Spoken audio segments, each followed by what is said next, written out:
जय राम जी की। Welcome to CLC judicial.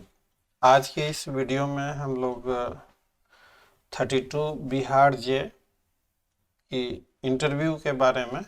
अभी इंटरव्यू में तो काफ़ी समय है, पता नहीं कब 32 बिहार जे मेंस का रिजल्ट आएगा, उसके बाद एकदम से इंटरव्यू की तैयारी। लेकिन मैं आप सभी बच्चे लोगों को एडवांस में कि 32 बिहार जे का इंटरव्यू और ये जो एपीओ का इंटरव्यू, इन दोनों में अंतर है।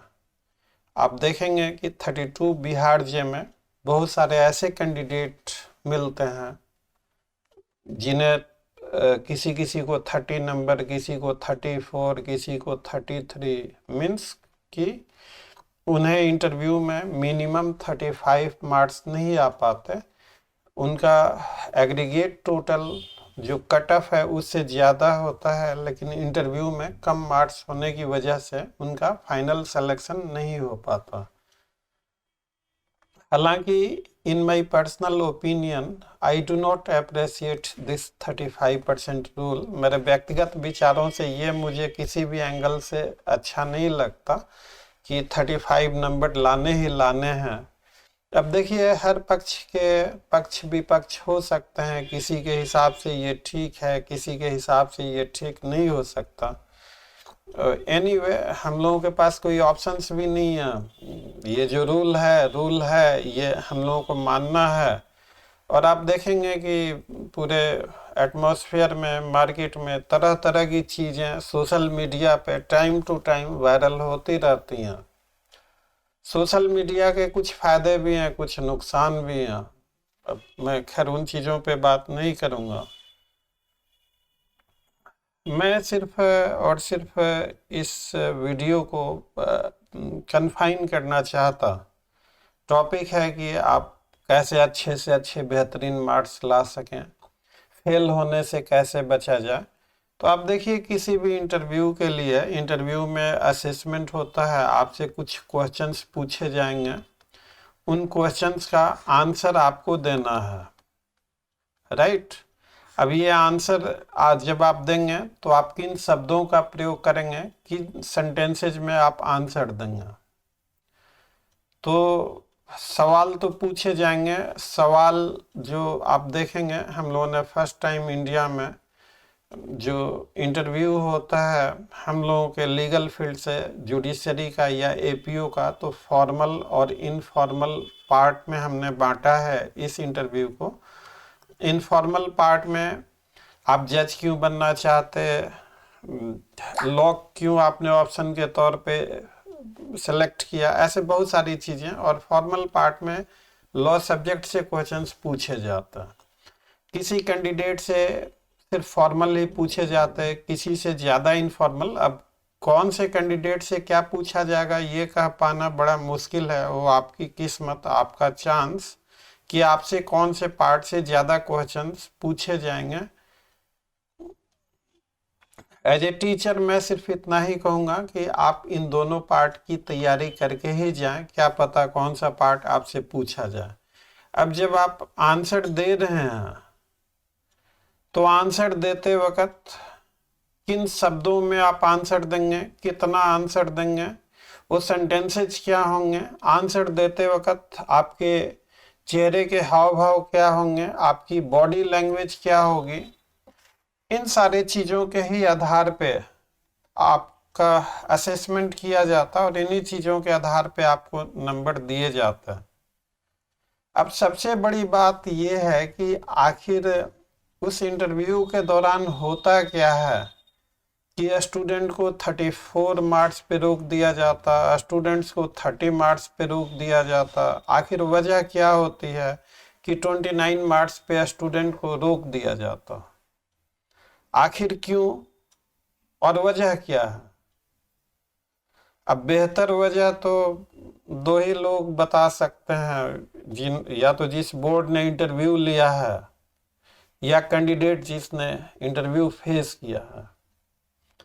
यहाँ पे हम और आप सिर्फ अंदेशा ही लगा सकते, कोई दूसरे तौर तरीके नहीं है हमारे पास। As a coach, as a teacher, हमारी सिर्फ इतनी ही कोशिश है कि कुछ सैम्पल क्वेश्चंस, उनका जवाब आपको किस तरीके से देना है, किन शब्दों का सिलेक्शन करना है, किस अंदाज में आपको बोलना है। देखिए, अंदाज भी बहुत मायने करता है। अब जैसे मान लीजिए कि कोई शेर है, अगर मैं पढ़ के सुनाऊं तो मेरे पढ़ने का अंदाज, और कोई एक्टर पढ़ के सुनाए या कोई शायर पढ़ के सुनाए तो उसके पढ़ के सुनाने का अंदाज पे बहुत कुछ डिपेंड करता है। बोलने के तौर तरीकों पे बहुत कुछ डिपेंड करता है। तो इन सारी चीज़ों को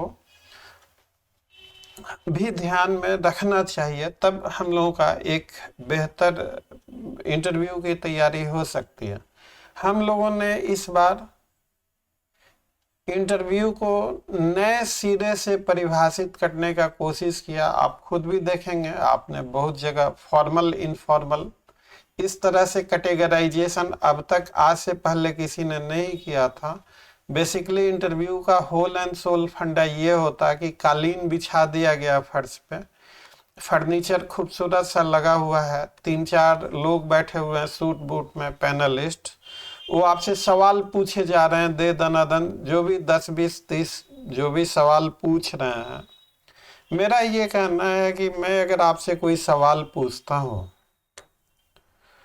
और उस सवाल का जवाब अगर आपका बेहतर नहीं है, परफेक्ट नहीं है इंटरव्यू के पर्पस से, तो मैंने सवाल पूछा तो मुझे ये भी बताना चाहिए कि उस सवाल का जवाब क्या होगा, किन शब्दों में होगा, किन तरीकों से उन सवालों के जवाब दिए जाएंगे।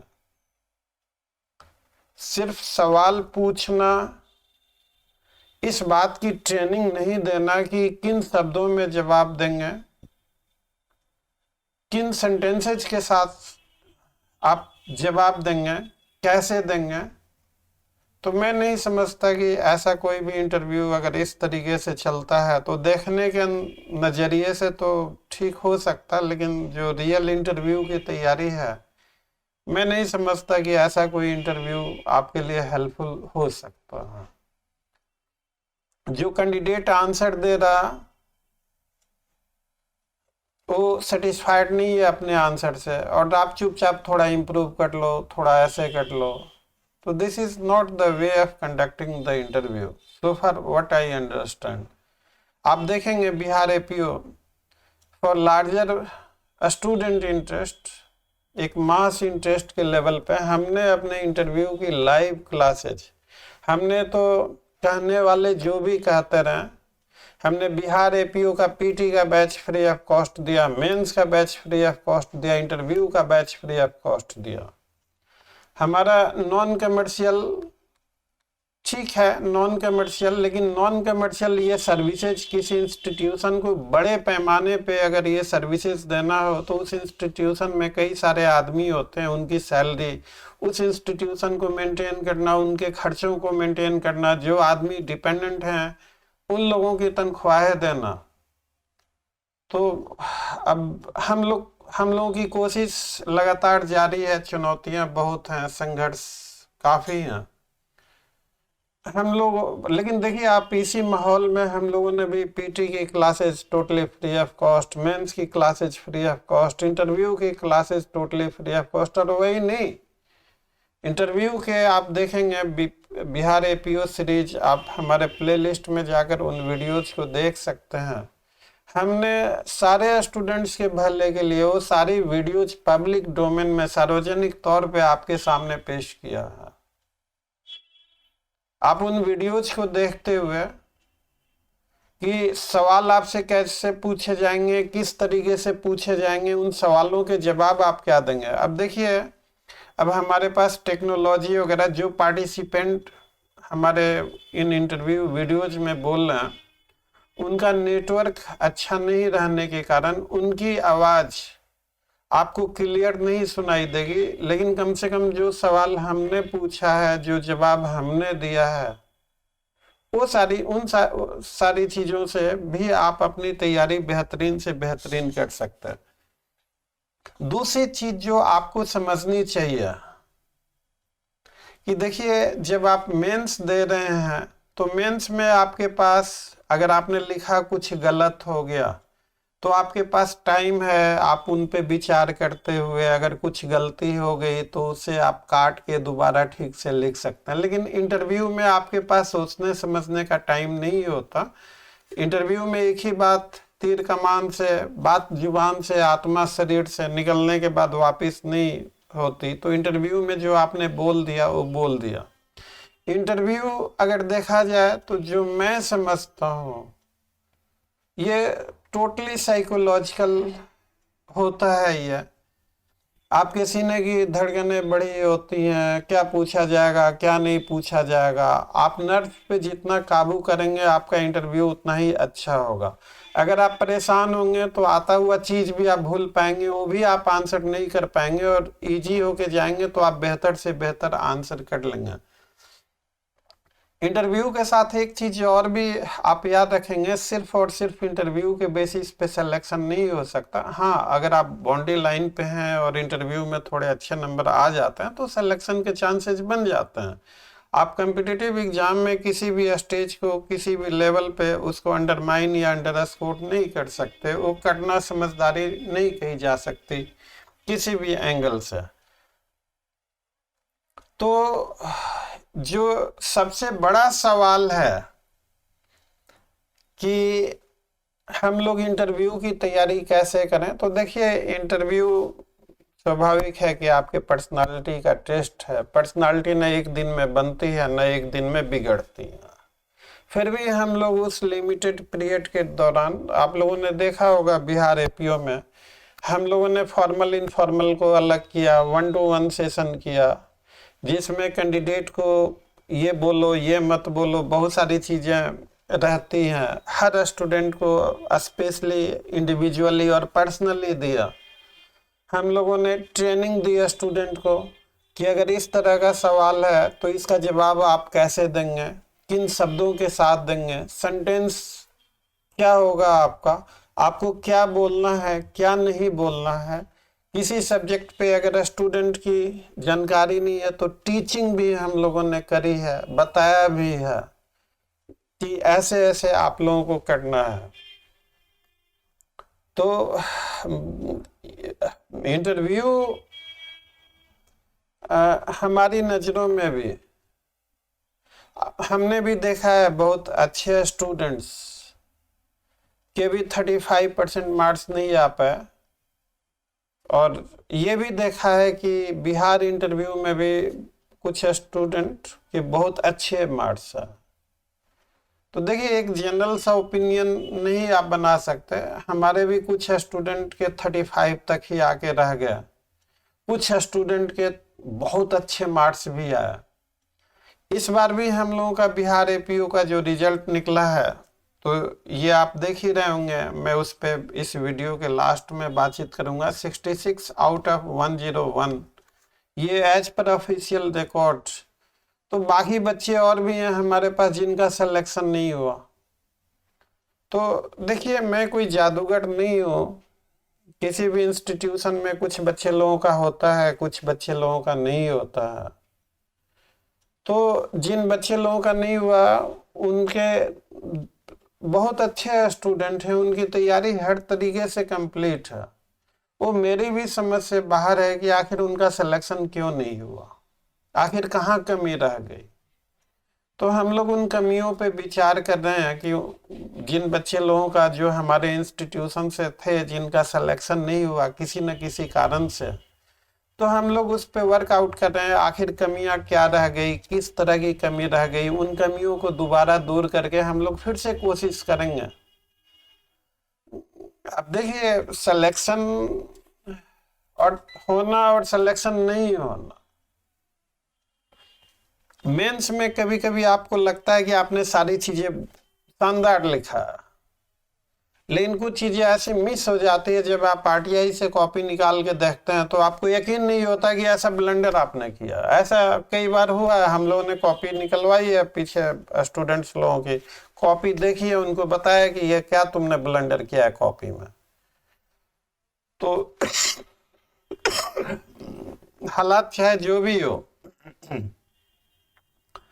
तो मैं आपसे सिर्फ इतना ही कहना चाहूँगा कि जब तक आपका फाइनल सिलेक्शन नहीं हो जाए तब तक किसी भी तरह की लापरवाही समझदारी नहीं हो सकती।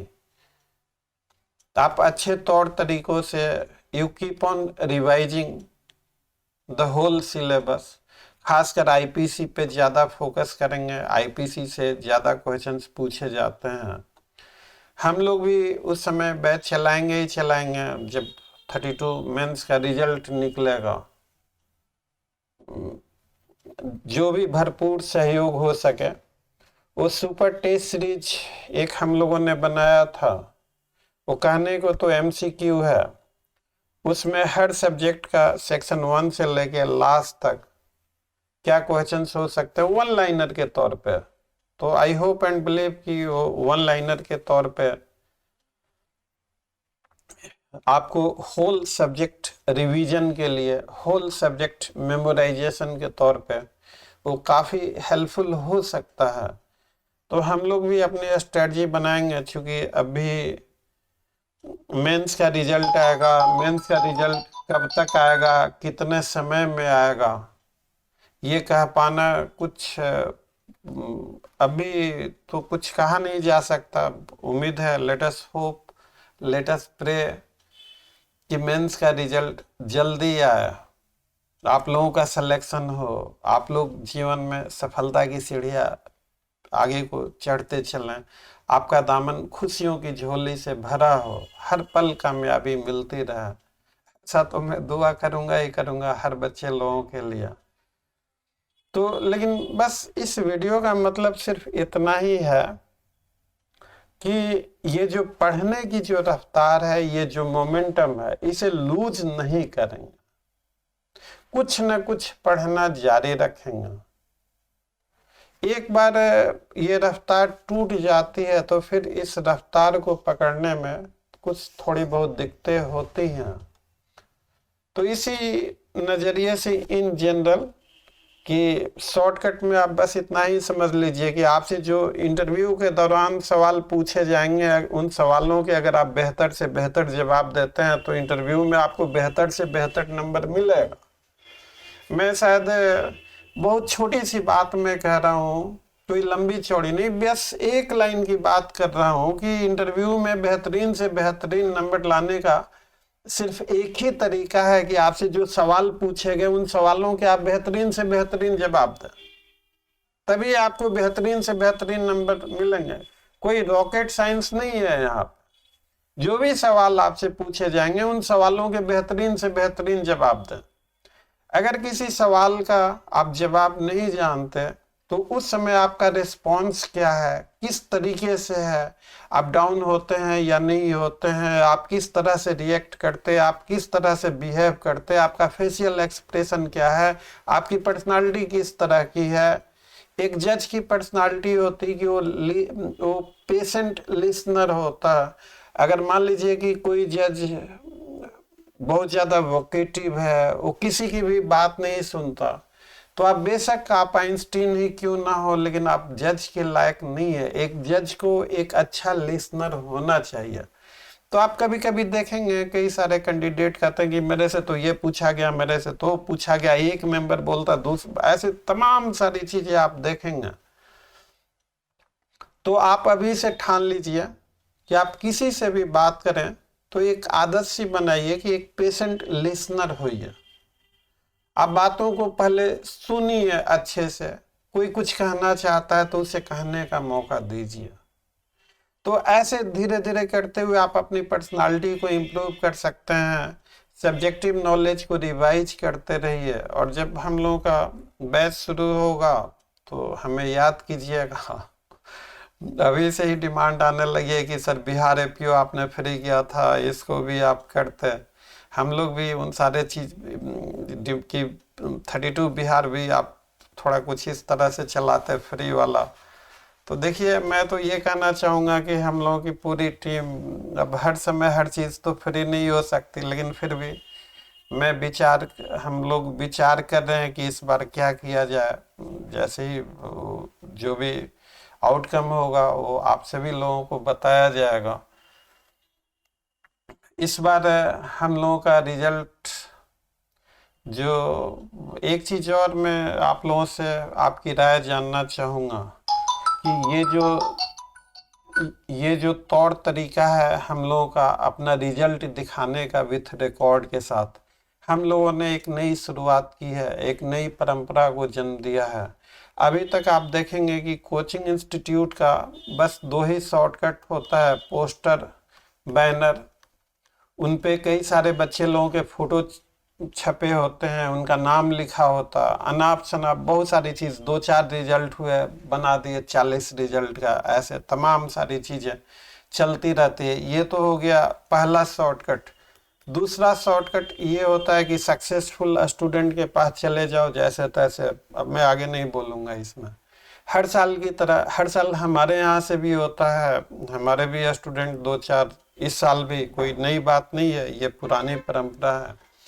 इन सारे चीज़ों से अलग हमने वीडियो बना के, एविडेंस तो हम लोगों के पास और भी है, बहुत बहुत सारी चीज़ें हैं, तो हम लोगों ने एक नीट एंड क्लीन परंपरा का जन्म दिया। अब हमारे इस तरह से रिजल्ट दिखाने से स्वाभाविक है कि कुछ लोगों को काफ़ी कष्ट हो रहा, वो फर्जी आईडी बना के कुछ न कुछ अनाप शनाप, खैर उनके पास वक्त है, वो करते रहें, हमारे पास तो टाइम भी ना होता उन चीज़ों को देखने का। जैसे ही हमारी नज़र में आती है तो मैं सीधा डिलीट एंड ब्लॉक। तो अब क्या करेंगे, आप किसी फैमिली में देखेंगे कि 10 मेंबर हैं तो सारे मेंबर ठीक हैं, 1-2 मेंबर वैसे निकल गया। तो अब मैं अपनी एनर्जी को किसी भी तरह से निगेटिव दिशा में नहीं लगाना चाहता, बहुत सारे बच्चे लोगों की जिम्मेवारियां हैं। आप पॉजिटिव सोचिए, पॉजिटिव रहिए, आपको पॉजिटिव रिजल्ट मिलता रहेगा हमेशा। जय राम जी की। अंत में यह वीडियो अच्छी लगी हो तो वीडियो को लाइक, चैनल को सब्सक्राइब और इसे ज़्यादा से ज़्यादा शेयर कीजिएगा। मिलेंगे फिर अगले वीडियो में, क्योंकि आज का वीडियो रिजल्ट का नहीं आ पाएगा, क्योंकि ये वीडियो आ गया और एपीओ रिजल्ट पार्ट 8 तक आ चुका है, जिसमें एक पार्ट में 5 स्टूडेंट दिखाते, 40 स्टूडेंट का आ चुका है। 21 स्टूडेंट के अभी 26 स्टूडेंट्स के अभी और बाकी हैं, तो 5-6 पार्ट उनके और भी आएंगे, जो कि कल से या नहीं हो तो परसों से आना शुरू हो जाएगा।